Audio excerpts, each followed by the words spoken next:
Welcome back to another technical video. Today, I'll be going through your question, answering it, and hopefully finding that solution you're looking for. Guys, remember to stay just a little bit crazy, just like me, and hopefully you work through to that resolution. Now, let's continue on.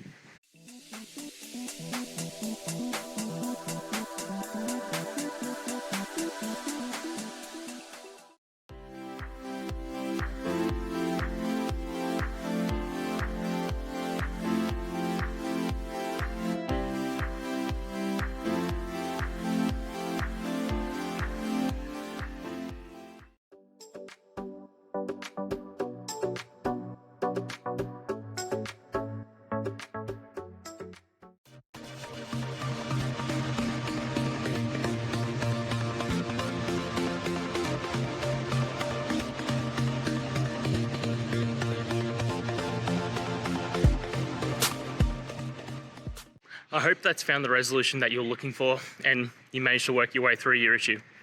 Please, if it did help, hit subscribe. I'd really appreciate it.